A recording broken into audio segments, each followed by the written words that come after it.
A paz do nosso Senhor Jesus Cristo, eu sou Veridiana Costa e estamos aqui hoje para mais um dia de leitura. Senhor Deus e Pai, glorificado e exaltado és o teu santo nome. Muito obrigada, Pai, por mais um dia de vida. Agradeço por sua bênção e por sua proteção. Muito obrigada, Senhor, pelos teus livramentos, Pai. Por favor, nos abençoe nesta leitura.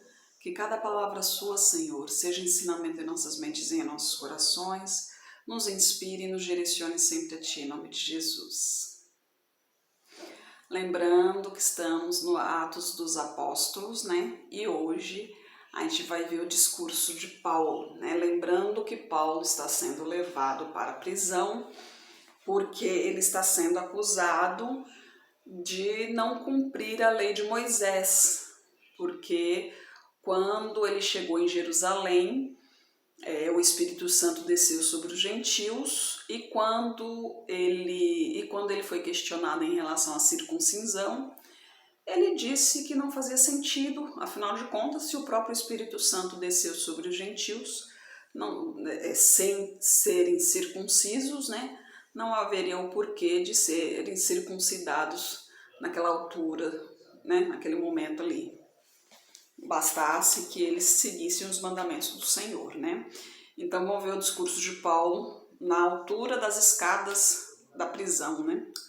No capítulo 22. Homens, irmãos e pais, ouve agora a minha defesa perante vós. E quando ouviram falar-lhes em língua hebraica, maior silêncio guardaram. E disse: quanto a mim, sou judeu, nascido em Tárcio da Cilícia, e nesta cidade, criada aos pés de Gamaliel, instruído conforme a verdade da lei de nossos pais, zeloso de Deus, como todos vós hoje sois.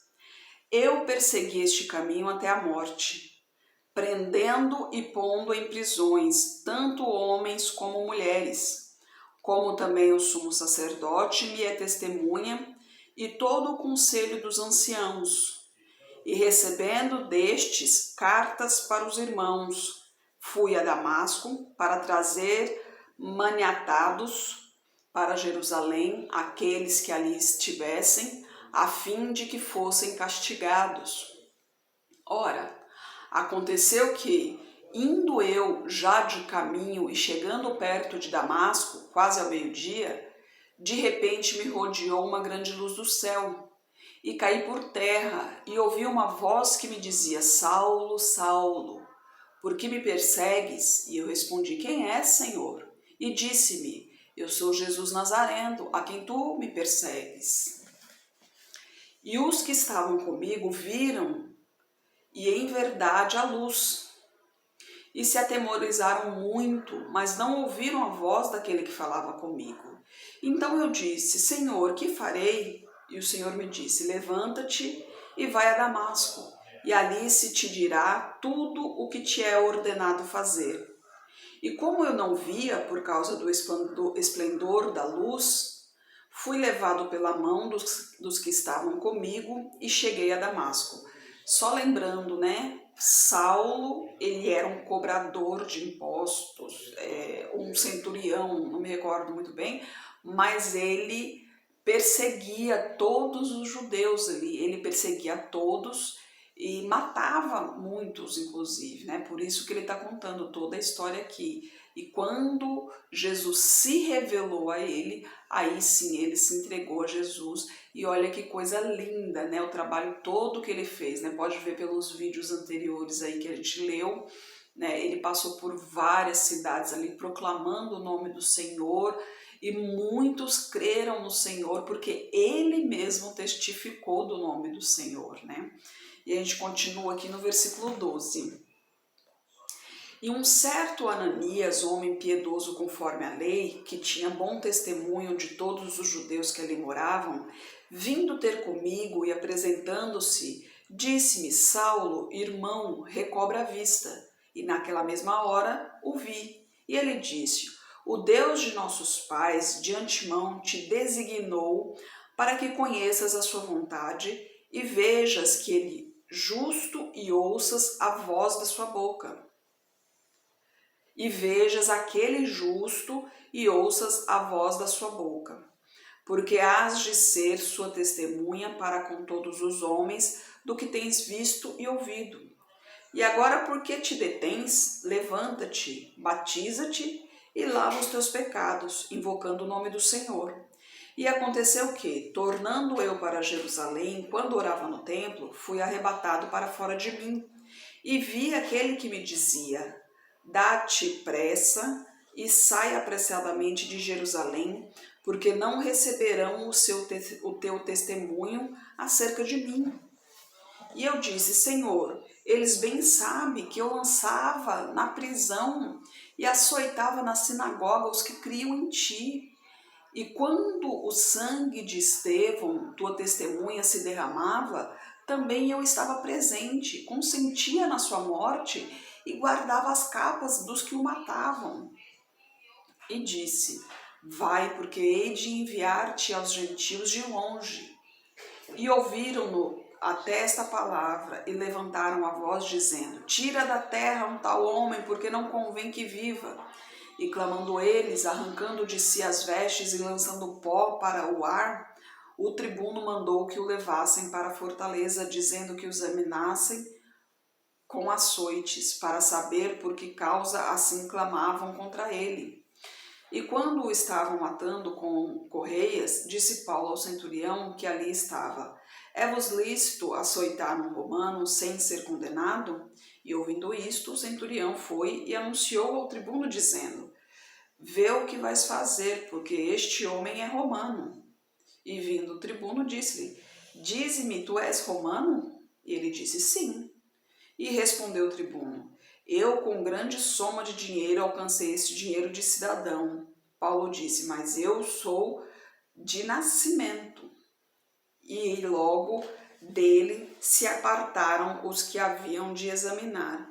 E até o tribuno teve temor quando soube que era romano, visto que o tinha prendido.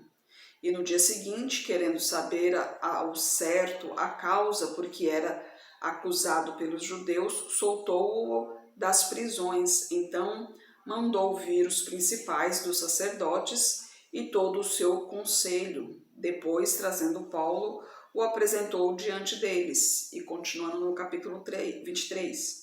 E pondo Paulo os olhos no conselho, disse: homens e irmãos, até o dia de hoje tenho andado diante de Deus com toda a boa obediência. Mas o sumo sacerdote Ananias mandou aos que estavam junto dele que o ferissem na boca. Então Paulo lhe disse: Deus te ferirá, parede branqueada. Tu estás aqui assentado para julgar-me conforme a lei e contra a lei me mandas ferir? E os que ali estavam disseram: injúrias o sumo sacerdote de Deus? E Paulo disse: não sabia, irmãos, que era o sumo sacerdote, porque está escrito: não dirás mal do príncipe do teu povo. E Paulo, sabendo que uma parte era de saduceus e outra de fariseus, clamou no conselho: homens e irmãos, eu sou fariseu, filho de fariseu. No tocante à esperança e ressurreição dos mortos, sou julgado. E havendo dito isto, houve dissensão entre os fariseus e saduceus, e a multidão se dividiu, porque os saduceus dizem que não há ressurreição, nem anjo, nem espírito, mas os fariseus reconhecem uma e outra coisa. E originou-se um grande clamor, e levantando-se os escribas da parte dos fariseus, contendiam, dizendo: nenhum mal achamos neste homem, e se algum espírito ou anjo lhe falou, não o temos contra Deus. E havendo grande dissensão, o tribuno, temendo que Paulo fosse despedaçado por eles, mandou descer a soldadesca para que o tirassem do meio deles e o levasse para a fortaleza. E na noite seguinte, apresentando-se-lhe o Senhor, disse: Paulo, tem ânimo, porque como de mim testificasse em Jerusalém, assim importa que testifiques também em Roma. E quando já era dia, alguns dos judeus fizeram uma conspiração e juraram, dizendo que não comeriam nem beberiam enquanto não matassem a Paulo. E eram mais de 40 os que fizeram esta conjuração. E estes foram ter com os principais dos sacerdotes e anciãos e disseram: conjuramo-nos sob pena de maldição, a nada provarmos até que matemos a Paulo.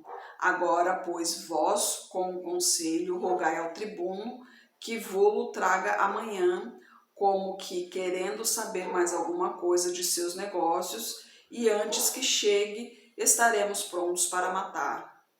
E o filho da irmã de Paulo, tendo ouvido acerca desta cilada, foi e entrou na fortaleza e o anunciou a Paulo.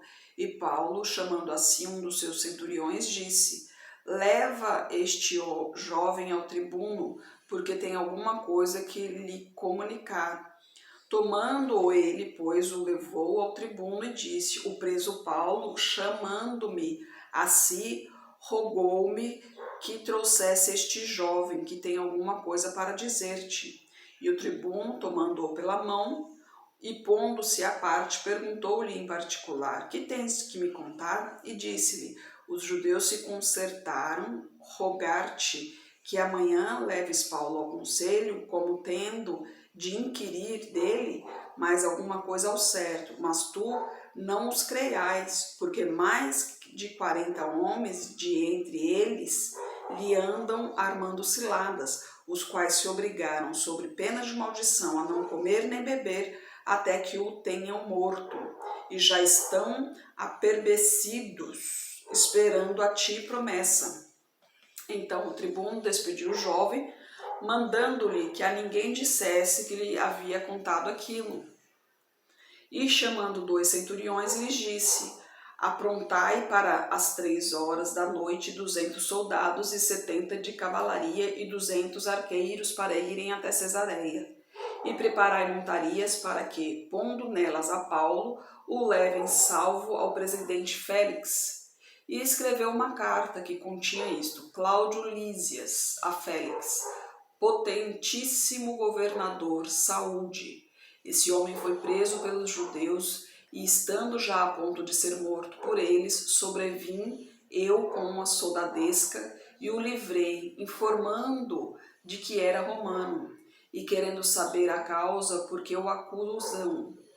E o levei ao seu conselho, e achei que o acusavam de alguma questão da sua lei, mas que nenhum crime havia nele digno de morte ou de prisão. E sendo-me notificado que os judeus haviam de amar ciladas a esse homem, logo tu enviei, mandando também aos acusadores que perante ti digam o que tiverem contra ele. Passe bem. Tomando, pois, os soldados a Paulo, como lhe fora mandado, o trouxeram de noite a Antipatris. E no dia seguinte, deixando aos de cavalo irem com ele, tornaram à fortaleza, os quais, logo que chegaram a Cesareia, e entregaram a carta ao presidente, lhe apresentaram Paulo. E o presidente, lida a carta, perguntou de que província era. Então, entendendo que era da Cilícia, disse: ouvir-te-ei quando também aqui vierem os teus acusadores. E mandou que o guardassem no pretório de Herodes. Que confusão, né? Ai, ai, mas o povo não tem jeito, né? Imagina só, simplesmente por status, era a palavra que eu estava procurando. Esses judeus, eles viviam de status, né? De aparência, porque eles seguiam aqueles rituais, né? Tinha a lei de Moisés, lembrando que falam a lei de Moisés, mas são as leis de Deus, chamam-se lei de Moisés, porque foi Moisés quem as ditou, quem as mostrou para o povo, né? Mas as leis são de Deus. Então, o povo, esses judeus seguiam à risca ali, aparentemente, né? À risca ali as leis de Moisés, e simplesmente Deus agiu, né? Abençoando os gentios ali, batizando-os com o Espírito Santo. Então os gentios, ou seja, eles não nasceram dentre o povo judeu, eles não nasceram dentre o povo de Deus, ou seja, eles não são circuncidados. Mas Deus os batizou com o Espírito Santo. Então, se Deus batizou com o Espírito Santo, por que eu vou circuncidar? Se Deus não me mandou circuncidar. mas a lei diz que tem que ser circuncidado para ser batizado com o Espírito Santo. Mas se foi o próprio Deus que batizou com o Espírito Santo, eu vou retrucar a Deus? Não. Mas esse povo, esses judeus aqui, vivem de aparências, né? Eles não estão seguindo exatamente a Deus, e sim aos rituais, né? Essa é a diferença. Então é uma coisa muito interessante para a gente refletir, né? Você que está aí na sua igreja, seja que doutrina for, mas você que está aí na sua igreja, eles estão seguindo realmente a Bíblia ou estão seguindo rituais, né? Então preste bem atenção, porque a Bíblia ela nos deixa clara como devemos viver, como devemos seguir, né? Porque lembre-se que Deus, ele esquadrinha os corações, mais ainda Deus diz que esquadrinha os rins, querendo dizer o quê? Que ele vai no mais fundo do coração. Ele sabe o que se passa no nosso coração, e é isso que importa para ele. Os rituais, antigamente tinha muitos rituais, tá? Hoje não tem rituais, mas quando se fala em coisas... Hoje, por exemplo, o que a gente pode ver, o que a gente pode fazer é em relação à nossa postura, como a gente se porta. A gente não pode ser uma pessoa dentro de casa, outra pessoa dentro da igreja, outra pessoa no trabalho, não. A pessoa que a gente é dentro da igreja, a gente tem que ser dentro de casa, a gente tem que ser no trabalho, a gente tem que ser na rua. Nós, filhos de Deus, temos que ser exemplo. Exemplo do quê? Exemplo de honestidade, né? Exemplo de simplicidade, exemplo de mansidão, exemplo de humildade. Agora, gente, eu falo simplicidade, você não vai sair também de uma roupa rasgada, de uma roupa coisa... Humildade, eu estou falando de humildade, não é questão de financeira, não é porque somos filhos de Deus que a gente tem que ser pobre financeiramente falando, não, até mesmo porque Deus deseja a vida com abundância para nós, mas também não devemos ser ricos. Tem uma palavra aqui, agora, como eu disse, né, eu tenho um probleminha na cabeça, não me recordo das coisas aqui, mas eu sei que tem uma palavra aqui que diz, eu quero o suficiente, né, não o muito para que eu não ensorbebeça, né, até mesmo porque o próprio Jesus diz que é mais fácil um camelo passar pelo fundo de uma agulha do que o rico entrar no reino de Deus, e nem o pouco para que eu não blasfeme contra Deus, né.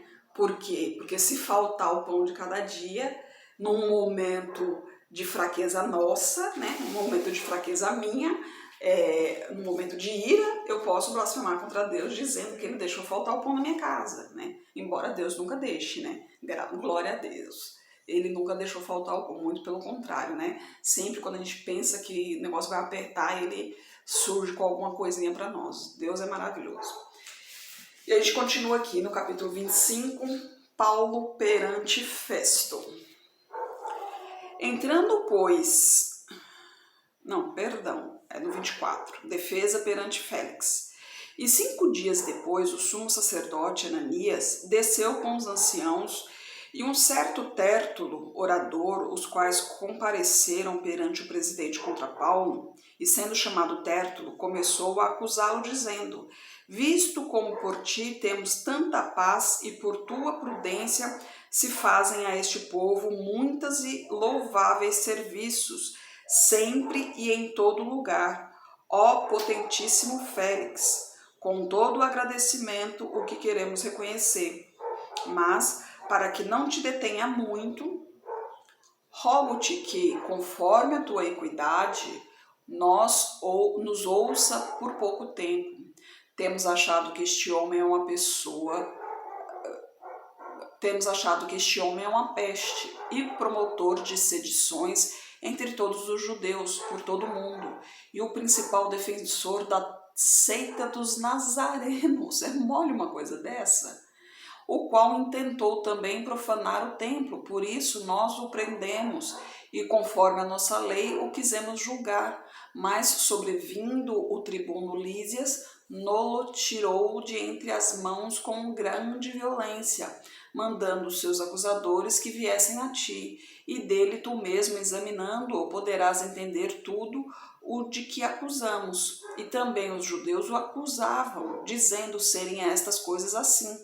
Paulo, porém, fazendo-lhe o presidente sinal que falasse, respondeu: porque sei que já vai para muitos anos que desta nação és juiz, com tanto melhor ânimo respondo por mim. Pois bem pode saber que não há mais de 12 dias que subi a Jerusalém a adorar, e não me acharam no templo falando com alguém, nem amotinando o povo nas sinagogas nem na cidade, nem tampouco podem provar as coisas de que agora me acusam. Mas confesso-te isto que, conforme aquele caminho que chamam seita, assim sirvo a Deus de nossos pais, crendo tudo quanto está escrito na lei e nos profetas, tendo esperança em Deus, como estes mesmos também esperam, de que há de haver ressurreição de mortos, assim dos justos como dos injustos, e por isso procuro sempre ter uma consciência sem ofensa, tanto para com Deus como para com os homens. Ora, muitos anos depois vim trazer à minha nação esmolas e ofertas. Nisto me acharam já santificado no templo, não em ajuntamentos, nem com alvoroços, uns certos judeus da Ásia, os quais convinha que estivessem presentes perante ti e me acusassem, se alguma coisa contra mim tivessem. Ou digam estes mesmos se acharam em mim alguma iniquidade quando compareci perante o conselho, a não ser estas palavras que, estando entre eles, clamei: hoje sou julgado por vós acerca da ressurreição dos mortos. Então Félix, havendo ouvido estas coisas, adiou a questão, dizendo: havendo-me informado melhor deste caminho, quando o tribuno Lísias tiver descido, então tomarei inteiro conhecimento dos vossos negócios. E mandou ao centurião que guardasse em prisão, tratando-o com brandura, e que a ninguém dos seus proibisse servi-lo ou vir ter com ele. E alguns dias depois, vindo Félix com sua mulher Drusília, que era judia, mandou chamar a Paulo e ouviu-o acerca da fé em Cristo. E tratando ele da justiça, da temperança e do juízo vindouro, Félix, espavorido, respondeu: por agora, vai-te e em tendo oportunidade te chamarei, esperando ao mesmo tempo que Paulo lhe desse dinheiro para que o soltasse, pelo que também muitas vezes o mandava chamar e falava com ele. Mas passando 2 anos, Félix teve por sucessor a Pórcio Festo, mas querendo Félix agradar aos judeus, deixou Paulo preso. Já naquela época tinha corrupção, né, gente? Imagina só, ele já estava esperando que Paulo lhe desse dinheiro ali para soltá-lo. Meu Deus do céu, tá vendo? Corrupção não é uma coisa de agora, não. Já daquela época já tinha corrupção. Ó Senhor! E aqui Paulo, imagine a agonia de Paulo, né? Sem saber ali, embora a palavra do Senhor dizendo aqui em um dos livros aqui, ele fala também sobre testemunho,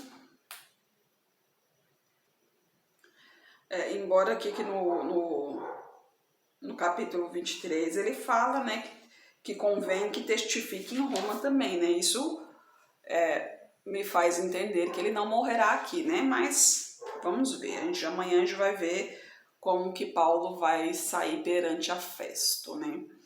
Mas para ver, né, nossa, já naquele tempo tinha corrupção, né, e a gente pensando, né, sobre corrupção, tanta coisa acontecendo, e olha só, na própria Bíblia aqui já falando de corrupção. A corrupção é um mal que já vem de muito tempo atrás, né, já do começo do mundo aqui praticamente, né, embora isso aqui tá falando no Novo Testamento, né, no Velho Testamento não me lembro de falar nada sobre isso. Mas para ver, né, só confirmando, né, que a humanidade realmente é um povo obstinado, é um povo realmente tendente para o mal, né. Então isso mais uma vez serve para nos abrir os olhos, né. Uma coisa que eu sempre falei para o meu esposo desde quando eu conheço, né, a pessoa, não generalizando, mas em sua maior parte, né? A pessoa pode ser a melhor pessoa do mundo, mas quando envolve dinheiro, a coisa muda de figura. E, infelizmente é assim mesmo, né? Em relação ao dinheiro, muitas vezes a gente conhece verdadeiramente a pessoa, seja a falta dele ou o excesso dele, né? Mas dinheiro, como se diz, é um mal necessário, porque afinal de contas, sem dinheiro a gente não consegue fazer nada, a gente necessita do dinheiro, afinal de contas precisamos nos alimentar, nos vestir, mas graças a Deus isso vai durar pouco, né?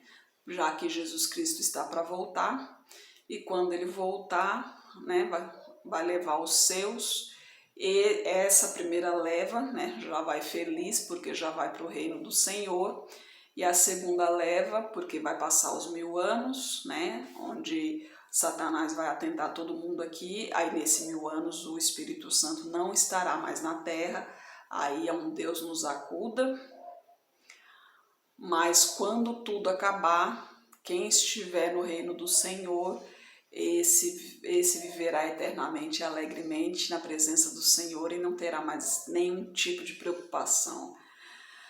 Oh, glória, Senhor, obrigada por essa oportunidade de participar do teu plano de salvação, Pai, isso é maravilhoso. Santo, santo é o nome do Senhor, poder ter essa oportunidade, poder escolher, né, entre o sofrimento eterno e a glória eterna. Você vai escolher qual? Eu escolhi a glória eterna, né? Claro, escolhi a glória eterna e tô encaminhando, tô tentando até mesmo, porque não é fácil. Você viu aqui as coisas que aconteceram. Em muitos lugares ainda acontecem essas coisas, viu? Mas o tesouro, não existe vitória sem luta, né? Não existe. Tem para lutar, para vencer, tem que ter luta. E até mesmo para você ganhar uma coisinha fácil não tem graça, né? O gostoso mesmo é você batalhar para conseguir algo, não é verdade? Então, é batalhar para conquistar um espacinho ao lado de Deus. Isso é bom demais. Senhor Deus e Pai, glorificado, exaltado é o teu santo nome. Muito obrigada, Pai, por tuas palavras, por tuas mensagens, Senhor. Que esteja com essa pessoa que está orando comigo, Pai. Toque em sua saúde, em suas finanças, Pai. Toque em seu coração. Tire tudo que não pertence a Ti, Pai. Eu peço a Ti por toda a minha parentela, por toda a parentela de meu esposo. Derrama a Tua unção sobre cada um deles, Pai. Manifeste o Teu poder na vida de cada um, Senhor, e traga todos para o Seu caminho, Pai. Peço a Ti, pelos nossos governantes, pelas nossas autoridades, que os Teus anjos estejam guiando cada um deles de acordo à Tua vontade, Pai. Peço a Ti pelos Teus filhos, Pai, por favor, nos capacite cada vez mais para proclamarmos o Teu Evangelho, Senhor. Peço a Ti, é o que eu oro, Senhor, em nome de Jesus. Amém. Que Jesus Cristo esteja em seu coração e que Deus abençoe.